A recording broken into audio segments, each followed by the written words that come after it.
pertama mengenai regulasi tadi. Yang pertama regulasi mengenai SIUP L. SIUP L itu tidak dikeluarkan oleh Bapepti. Karena berdasarkan PP nomor 28 tentang perdagangan, itu adalah kegiatan perdagangan berjangka dilarang untuk melakukan penjualan langsung. Itu udah jelas. Jadi untuk pedagang berjangka dilarang dijual melalui sistem penjualan langsung, termasuk marketplace. Marketplace penjualan langsung ini, penjualan langsung itu yang langsung ke, kalau marketplace nggak langsung Pak dia. Jadi beda. Langsung ini yang mulai skema multi level marketing. Itu. Kalau yang di marketplace itu masih distribusi normal. Itu Pak. Jadi nggak boleh. Yang nanti kami akan koordinasi dengan Ditjen Dagri yang mengeluarkan SIUP L ini, karena memang kami sudah koordinasi sebenarnya bahwa untuk pedagang berjangka tidak akan dikeluarkan SIUP L-nya. Nah, cuman betul yang disampaikan bahwa mereka mengemas dalam produk yang lain, tapi di dalamnya ada robotnya gitu loh. Jualan sabun, tapi ada bonusnya robotnya. Nah, itu yang kadang-kadang diselip-selipin. Nanti sudah beberapa kejadian seperti itu. Kemudian mengenai robot trading, yang kedua mengenai robot trading. Robot trading ini saya setuju tadi Pak Sarmuji bilang kalau dia baik, ya kalau benar ya baik kan gitu kan. Kalau robotnya benar itu benar-benar membantu, karena pada prinsipnya robot ini adalah menggantikan fungsi manusia. Kalau kita trading saham, forex apapun kan kita harus lihat di komputer terus setiap hari tuh. Iya, karena berubahnya tiap detik, tiap jam berubah. Nah, robot itu dibikin untuk menggantikan kita. Tapi dia tidak bisa membuat decision kan sebenarnya. Tadi kalau Bapak bilang tools untuk evaluasi kan gitu kan. Dan dia tidak bisa membaca ke depan. Yang dia baca adalah ke belakang. Berdasarkan past performance-nya, analytical-nya.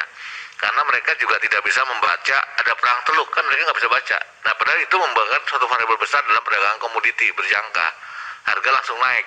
Nah, itu tidak dieksploitasi oleh si robot trading ini kan gitu. Nah, ini banyak membuat orang rugi juga. Jadi kami belum ada betul dari ada kekosongan hukum, betul, karena sampai sekarang kita belum ada yang mengatur mengenai robot trading dan kita sedang melakukan kajian. Saya setuju tadi memang selalu regulasi itu lebih lambat dibandingkan perkembangan teknologi, karena perkembangan teknologi ini kan perkembangannya hampir eksponensial. Kita agak sulit mengajar, tapi paling tidak kita coba tidak ketinggalan untuk robot trading. Yang ketiga adalah mengenai binary option. Binary option ini adalah, kalau robot trading tadi itu golongannya Fahrenheit, Quotex yang dari Salmanan, kemudian binom, kalau binom itu bukan, Virablas, DNA Pro, itu golongannya robot trading. Sebenarnya mereka nggak ada tradingnya. Jadi itu kalau Bapak lihat candlestick barnya itu dibuat sendiri oleh mereka. Tidak candlestick bar. Kalau kita trading kan ada harga naik, turun. Itu kan mengikuti harga pasar sebenarnya. Mark to market, mengikuti harga pasar. Kalau itu enggak, mereka bikin sendiri aja robot trading itu. Nah, antara saya dengan Pak Martin mungkin beda ininya, grafiknya. Nah, itu karena mereka itu robot trading enggak. Kalau binary option lebih parah Pak. Kalau dia kan hanya pilihannya ya atau tidak. Dalam waktu tertentu, sejam ini nilai emas akan naik atau turun. Kan gitu. Kalau pilih naik dan harganya dan banyak orang pilih naik, biasanya akan dibuat candlestick barnya menurun. Karena yang membuat itu ya mereka sendiri gitu kan. Itu kalau binary option Pak. Nah, kalau yang tadi robot trading itu ya mereka juga beda-beda itu. Jadi ada dua golongan, ada robot trading, itu sebenarnya tidak ada tradingnya, hanya skemanya ponzi. Jadi uang itu kemana tadi tanyakan? Uangnya kemana? Uangnya udah nggak ada Pak. Karena uang itu larinya ke atas sudah. Sorry Pak, saya potong, izin pimpinan. Ya. Berarti yang robot trading yang murni skema ponzi, itu posisi duit apa nasabahnya atau downline-nya udah nggak ada nih sekarang Pak? Ya, udah nggak ada Pak, kan saya dapat saya bagi ke yang lain. Itu kan membagi uangnya dari uang yang baru, dari yang baru, anggota baru. Berarti yang paling terakhir gabung, yang paling terakhir join amblas. Yang atas-atas itu masih bisa dikembalikan dari bawah. Iya. Nah itulah yang disebut leader itu. Oke, yang Ponzi ini ya. Ya. Kalau yang robot trading memang bukan Ponzi itu? Robot trading beneran, memang ada. Nah itu dia membantu sebenarnya menggantikan fungsi kita. Karena kalau kita trading itu kan kita harus melihat tiap menit di depan komputer kayak trading saham itu kan. Nah dia menentukan kapan posisi jual, kapan posisi beli. Berdasarkan past performance dia akan memberitahu, menginfokan. Nah ini yang robot trading yang benar kan gitu kan. Nah biasanya dia itu tidak terikat dengan satu broker. Kalau sudah terikat dengan satu broker, sudah pasti dipastikan itu robotnya nggak benar. Tidak ada sewa robot. Tadi yang disampaikan, nyewa robotnya terdapat 15%, 10%, tergantung duitnya masuk kan gitu kan. Itu nggak benar kan. Harusnya kan sama aja semua.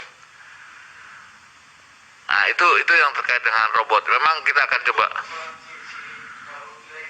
Iya. Bukan maaf legal Pak. Tidak benar robot yang tidak benar.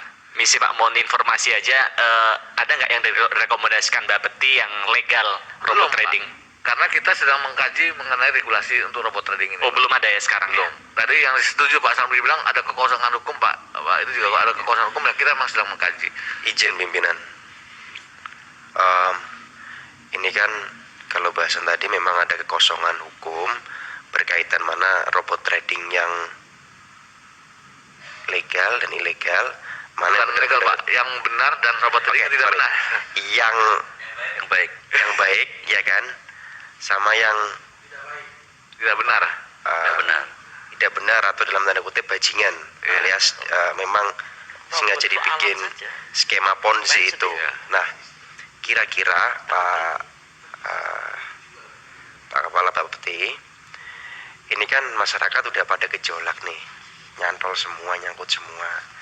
Berarti terkait kekosongan hukum itu perlu segera disiapkan itu Pak, Ya, biar segera bisa dipilah.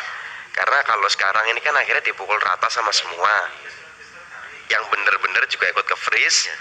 Apalagi bahkan tadi sampaikan kalau yang Ponzi, yang baru masuk, yang paling terakhir masuk, duitnya udah nggak ada, udah kesedot sama yang atas-atas. Nah ini saya rasa perlu segera pimpinan untuk kita bisa mendorong Bapepti regulasi. Regulasi Pak, kasihan Pak, kasihan betul, baik banget. Nanti mungkin bisa saya tunjukkan juga ke Pak Kepala kaitan yang nge-DM ataupun waktu saya bikin jaring aspirasi online kemarin itu aja mungkin pimpinan berkaitan dengan robot trading. Ya, terima kasih Pak. Jadi yang kedua, yang ketiga adalah mengenai binary option. Kalau ini benar-benar judi. Ini kan ini golongannya kayak binomo, quotex, terus Olympitrade, Okta ini ada Okta yang benar, ada Okta yang, nah ini modusnya.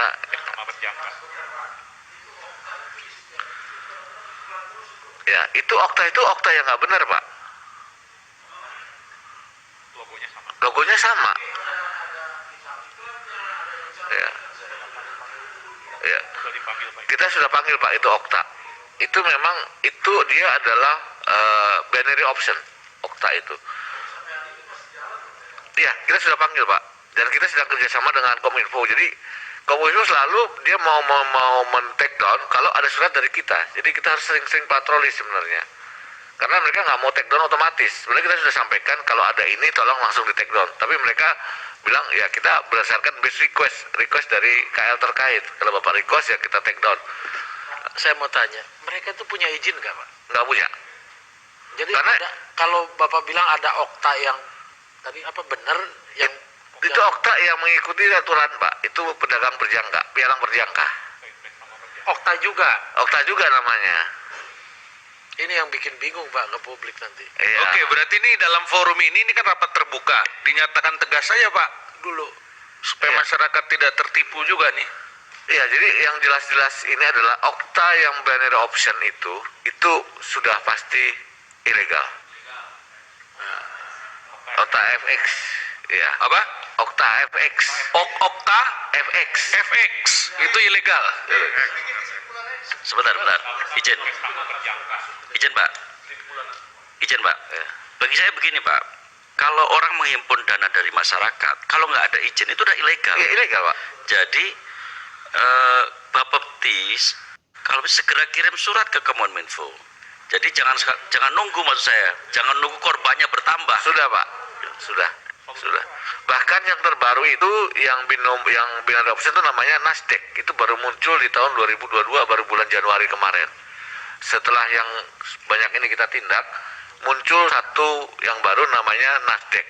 Sudah kita take down 2 kali, masih muncul lagi kemarinnya. Pak, yang izin pimpinan, yang binomo tadi gimana tuh Pak? Caranya kan binomo itu kan sudah ditangkap, sudah jelas bermasalah, tapi kan masih bisa diakses sama orang. Pak. Begini Pak, Itu langkah Bapak sebagai pemerintah seperti apa supaya melindungi masyarakat, Pak? Ya, jadi Terima kasih, Pak. binomo ini sudah kita take down sejak 2019 Pak. Berulang kali kita take down, muncul dengan nama yang berbeda-beda. Kemudian kita take down lagi. Nah, terakhir kita sudah koordinasi juga dengan Kominfo dan Polri untuk melakukan take down yang baru-baru ini. Karena memang mereka pada prinsipnya IP-nya ada di luar negeri semua, Pak. Ya, jadi kalau dulu kan masih bisa diakses pakai aplikasi handphone. Sudah Nah, diblokir. yang terbaru ini yaitu pakai web luar negeri. Iya, Nah, pakai web itu luar solusinya bagaimana, Pak? Kita sudah blok Pak di Kominfo, tapi mereka masih bisa masuk lewat VPN Pak. Nah, tapi memang kita akan koordinasi dengan Polri, dengan Kominfo supaya yang arah-arah ke sana, yang di arah sana kita blokir dari Kominfo Pak. Jadi memang binomo ini sangat gencar Pak. Itu namanya ada binomo.com, binomo.io, binomo apa, terus Ya, makanya binomo. mungkin karena dia kencang, Bapak juga harus berlari juga, Pak. Ya. Dapat langsung kirim surat. Iya. Surat. Dan itu Selalu, diumumkan, Pak. Jadi bukan hanya surat, Bapak bikin rilis di media supaya ada pemberian tahuan informasi ke masyarakat supaya masyarakat aware, Pak. Karena kan seakan-akan sekarang nggak ada kan pemerintah itu menyampaikan ini ilegal, ini berbahaya, itu kurang, Pak. Ya, Seharusnya makasih, Bapak sering kirim rilis itu loh. Ya, makasih Pak Andre. Makasih, Pak. Nanti kita masukkannya, kita tidak lanjuti segera Pak. Iya. Nanti Pak Andre bantulah masuk. Ah. Masuk detik gitu, harus masuk detik nanti. Oke, lanjut Pak Wisnu. Ini Ya. Oh, ini teman-teman pada masuk semua nih, berarti harus direspon. Ya, itu mungkin yang kedua. Yang ketiga mengenai aset kripto Pak, yang terakhir ini yang kita jadi topik bahasan hari ini. Aset kripto ini sebenarnya mulainya di tahun 2018 itu adalah